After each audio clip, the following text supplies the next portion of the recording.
اعوذ باللہ من الشیطان الرجیم، بسم اللہ الرحمن الرحیم، الحمد للہ رب العالمین، والصلاۃ والسلام علی سید المرسلین و خاتم النبیین، اما بعد۔ صحیح بخاری باب کتاب التمنی، حدیث نمبر 7236، اردو ترجمہ۔ کسی شخص کا کہنا کہ اگر اللہ نہ ہوتا تو ہم کو ہدایت نہ ہوتی۔ ہم سے عبدان نے بیان کیا، کہا ہم کو ہمارے والد عثمان بن جبلہ نے خبر دی، انہیں شعبہ نے، ان سے ابو اسحاق نے بیان کیا اور ان سے براء بن عازب رضی اللہ عنہ نے کہ غزوہ خندق کے دن خندق کھودتے ہوئے رسول اللہ صلی اللہ علیہ وسلم بھی ہمارے ساتھ مٹی اٹھایا کرتے تھے۔ میں نے انس صلی اللہ علیہ وسلم کو اس حال میں دیکھا کہ مٹی نے آپ کے پیٹ کی سفیدی کو چھپا دیا تھا۔ آپ فرماتے تھے اگر تو نہ ہوتا اے اللہ تو ہم نہ ہدایت پاتے، نہ ہم صدقہ دیتے، نہ نماز پڑھتے، پس ہم پر دل جمعی نازل فرما۔ اس ان باندین کی جماعت نے ہمارے خلاف حد سے بڑھ کر حملہ کیا ہے۔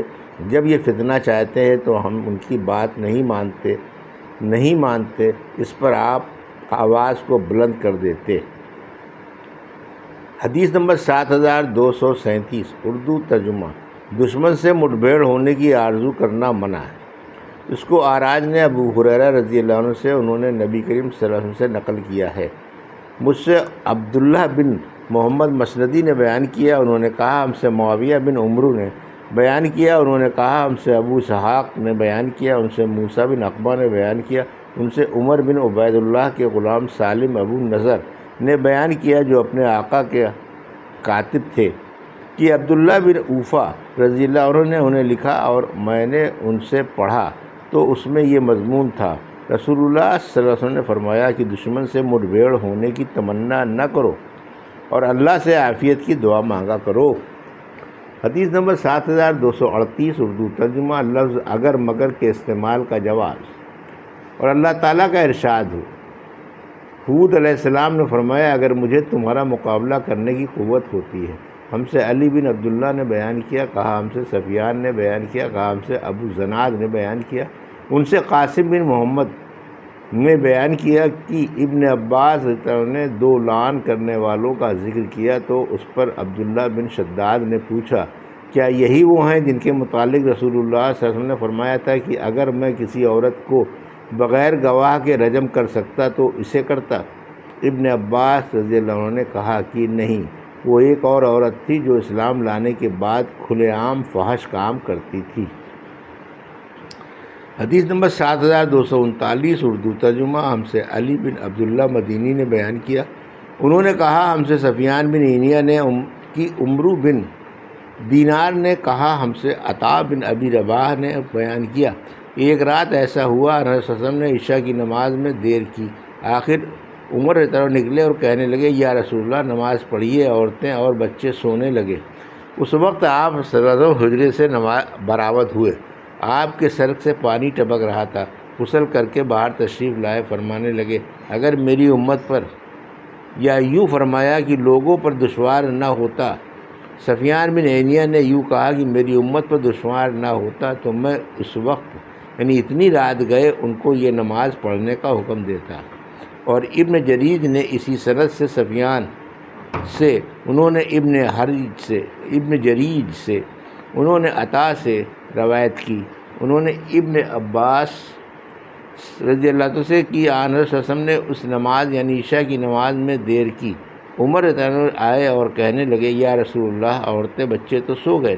یہ سن کر آپ باہر تشریف لائے، اپنے سر کی ایک جانب سے پانی پہنچ رہے تھے، فرما رہے تھے کہ اس نماز کا عمدہ وقت یہی ہے اگر میری امت پر شاق نہ ہو۔ عمرو بن دینار نے اس حدیث میں یوں نقل کیا، ہم سے عطا نے بیان کیا اور ابن عباس رضی اللہ عنہ کا ذکر نہیں کیا، لیکن عمرو نے یوں کہا آپ کے سر سے پانی ٹپک رہا تھا، اور ابن جریج کی روایت میں یوں ہے آپ صلی اللہ علیہ وسلم سر کے ایک جانب سے پانی پہنچ رہے تھے، اور عمرو نے کہا آپ صلی اللہ علیہ وسلم نے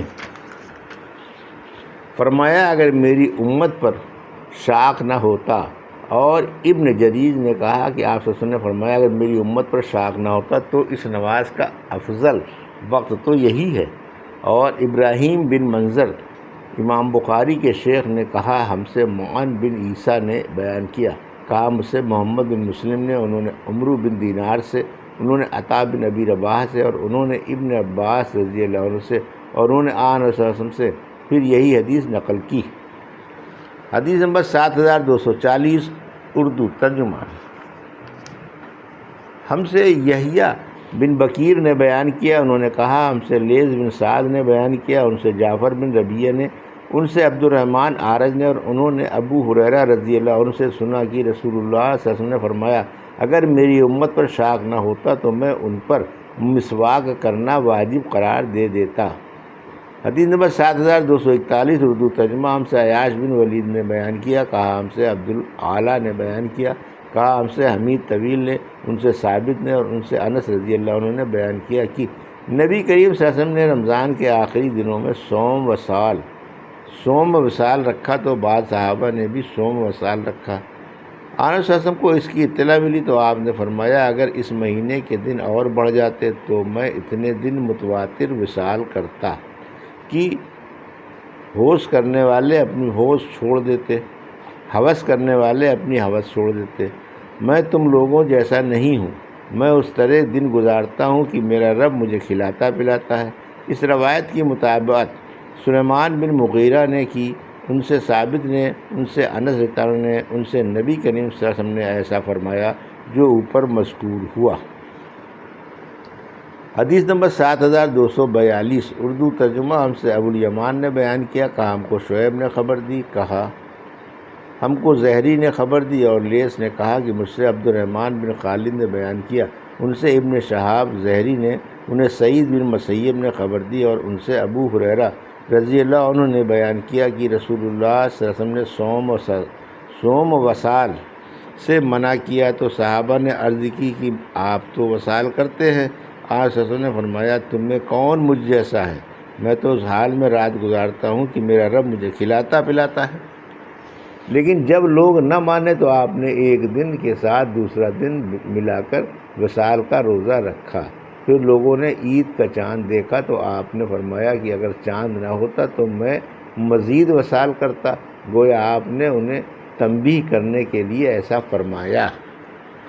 حدیث نمبر 7243 اردو ترجمہ۔ ہم سے مسدد نے بیان کیا، کہا ہم سے ابو الاحوص نے بیان کیا، کہا ہم سے اشعث نے، ان سے اسود بن یزید نے، اور ان سے عائشہ رضی اللہ عنہا نے بیان کیا کہ میں نے رسول اللہ صلی اللہ علیہ وسلم سے خانہ کعبہ کے حتیم کے بارے میں پوچھا کہ کیا یہ بھی خانہ کعبہ کا حصہ ہے؟ فرمایا کہ ہاں۔